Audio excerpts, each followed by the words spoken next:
Selamat pagi Bu, saya Silviana Tumangkor dari kelas 11 MIA 1. Di sini saya akan menjelaskan atau mempresentasikan tentang sistem reproduksi pada manusia. Berikut video penjelasannya. Sistem reproduksi. Sistem reproduksi terbagi menjadi organ reproduksi, proses pembentukan sel kelamin atau gametogenesis, ovulasi dan menstruasi, fertilisasi, gestasi dan kehamilan, persalinan, air susu ibu atau ASI, keluarga berencana atau KB, dan gangguan dan penyakit pada organ reproduksi manusia. Bagian pertama, organ reproduksi. Organ reproduksi terdiri dari organ reproduksi pria dan organ reproduksi wanita. Organ reproduksi pria. Organ reproduksi pria berfungsi menghasilkan gamet jantan, yaitu spermatozoa atau sperma. Bagian luarnya yaitu terdiri dari penis dan skrotum. Penis berfungsi sebagai organ eksternal untuk urinasi, dan skrotum berfungsi untuk kantong yang di dalamnya berisi testis. Bagian dalam yaitu 1. Testis atau buah jakar letaknya di bawah penis dalam skrotum dan berjumlah sepasang. Testis merupakan tempat pembentukan sel sperma dan testosteron. 2. Saluran pengeluaran atau ductus excretorius, yaitu epididymis atau saluran berkelok yang berfungsi menyimpan sperma sampai sperma matang. 2. Vas deferens atau saluran lanjutan epididymis. 3. Saluran ejaculatorius atau saluran pengeluaran semen. Ketiga, kelenjar aksesoris, yaitu vesika seminalis atau saluran berkelok yang terletak di belakang kandung kemih. Kelenjar prostat, yaitu berperan untuk kelangsungan hidup sperma. Kelenjar bulbouretral, yaitu saluran menuju uretra. Organ reproduksi wanita. Organ reproduksi wanita berfungsi menghasilkan sel kelamin betina, yaitu sel telur atau ovum. Bagian luarnya terdiri dari vulva, labium atau bibir, dan orificium uretra. Vulva atau celah paling luar yang membentang dari mons pubis sampai tepi perineum. Labium atau bibir membatasi vulva. Labium ada 2, yaitu labium mayora atau besar dan terletak sebelah luar, dan labium minora atau kecil yang terletak sebelah dalam. Sebelah dalam vulva terdapat klitoris yang memiliki pembuluh darah dari ujung-ujung saraf. 3. Orificium uretrae atau muara saluran kencing terletak di bawah klitoris. Bagian dalam pada reproduksi wanita terdiri dari ovarium atau indung telur dan saluran reproduksi. Ovarium atau indung telur berperan dalam pembentukan sel telur atau ovum dan terdapat sepasang. Proses keluarnya ovum dari ovarium disebut ovulasi. Saluran reproduksi terdiri dari tuba Fallopi, yaitu berfungsi untuk menyediakan lingkungan yang cocok untuk pembuahan dan perkembangan sel telur. Pada ujungnya terdapat infundibulum dan umbai atau fimbriae untuk menangkap sel telur yang dilepaskan ovarium. Uterus atau rahim terletak di belakang kandung kemih, berfungsi memberi tempat bagi perkembangan janin. Vagina berfungsi tempat pengeluaran darah menstruasi, tempat penyaluran sperma, dan merupakan jalan lahir. 2. Proses pembentukan sel kelamin atau gametogenesis. Proses pembentukan sel kelamin atau gametogenesis terbagi menjadi 2, yaitu spermatogenesis dan oogenesis. Spermatogenesis merupakan proses pembentukan dan pematangan spermatozoa. Spermatogenesis berlangsung dalam testis, tepatnya tubulus semifinerus.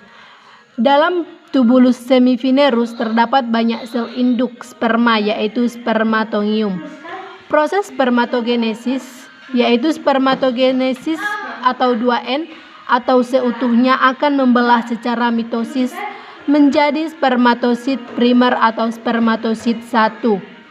Spermatosit 1 akan membelah secara meiosis menjadi 2 spermatosit sekunder atau spermatosit 2 yang bersifat haploid atau N. Haploid artinya mengandung 23 kromosom atau setengah dari induk sel. Setiap spermatosit 2 membelah menghasilkan spermatid atau N. Spermatid akan mengalami pematangan menjadi spermatosit atau sperma. 2. Oogenesis.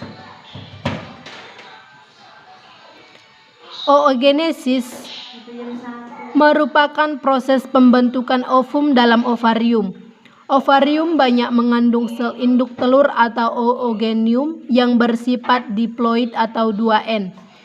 Proses oogenesis yaitu oogenium membelah secara mitosis menjadi oosit primer atau oosit 1. Oosit membelah secara meiosis menghasilkan 1 oosit sekunder dan oosit 2 akan 1 badan kutub atau badan kutub primer. 3. Ovulasi dan menstruasi. Ovulasi dan menstruasi. Siklus menstruasi pada wanita dibagi menjadi 4 tahap, yaitu tahap fase menstruasi, tahap proovulasi, tahap fase ovulasi, dan tahap fase pasca ovulasi. 4. Fertilisasi. Fertilisasi merupakan proses bertemunya sel telur atau ovum dengan sel sperma. Sel sperma akan masuk ke dalam vagina dan berenang menuju oviduk atau tuba fallopi. Apabila sel sperma akan bertemu dengan ovum pada tuba fallopi, maka akan terjadi fertilisasi. Fertilisasi akan menghasilkan zigot yang bersifat diploid. Zigot akan membelah secara mitosis menjadi marulla, kemudian marulla terus membelah menjadi blastula. Zigot akan melekat pada endotrium. Proses melekatnya zigot pada endotrium atau dinding rahim ini disebut dengan implantasi. Selanjutnya dimulailah proses kehamilan. 5. Gestasi dan kehamilan. Gestasi merupakan periode waktu antara konsepsi dan kelahiran di mana embrio atau janin berkembang dalam rahim. Kehamilan merupakan serangkaian perubahan yang terjadi dalam jaringan tubuh wanita sebagai akibat janin yang berkembang. Kehamilan ditandai dengan adanya hormon HCG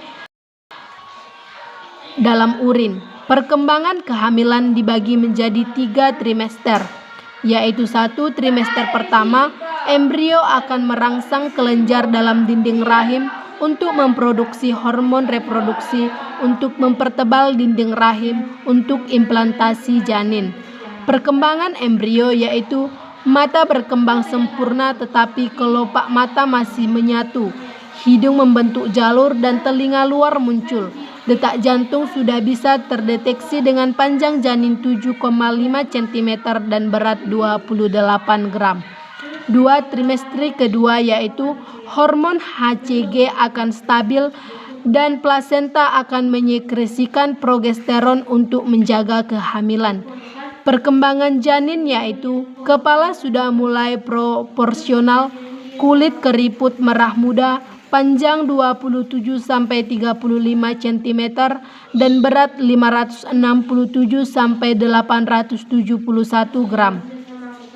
Trimester ketiga yaitu janin mencapai berat 3-3,5 gram dan panjang 50 cm, lenugo terkelupas dan kuku tumbuh sempurna. 6. Persalinan. Proses kelahiran bayi diawali dengan meningkatnya hormon estrogen. Hormon estrogen berperan mengatasi pengaruh hormon progesteron yang menghambat kontraksi dinding rahim. Selain itu, persalinan dipengaruhi oleh hormon relaksin dan progestlandin. Dalam ilmu kedokteran, proses persalinan dibagi menjadi 4 tahap, yaitu tahap 1 mulai terjadi pembukaan jalan lahir dari 1 cm sampai lengkap atau 10 cm. Tahap 2 yaitu pembukaan jalan lahir lengkap sampai bayi lahir. tahap 3 dimulai saat bayi lahir sampai keluarnya ari-ari, dan tahap keempat atau tahap terakhir yaitu 2 jam pasca kelahiran. Beberapa saat setelah bayi lahir dilakukan pemotongan tali pusar. Yang ketujuh yaitu air susu ibu atau ASI. Setelah bayi dilahirkan, tahap selanjutnya yaitu laktasi. Laktasi merupakan fase pemeliharaan dan perawatan bayi, yaitu memberikan ASI. ASI waktu pertama kali berwarna kekuningan yang dinamakan kolostrum. Kolostrum mengandung antibodi yang tinggi sehingga mampu melawan sebagai bibit penyakit pada bayi. ASI eksklusif sebaliknya diberikan kepada bayi selama 6 bulan. Semua kebutuhan nutrisi pada bayi terkandung dalam ASI. Yang kedelapan yaitu keluarga berencana atau KB. Keluarga berencana terbagi menjadi dua kontrasepsi, yaitu kontrasepsi permanen dan kontrasepsi non-permanen. Kontrasepsi permanen yaitu cara mencegah kehamilan yang tidak dapat dikendalikan lagi.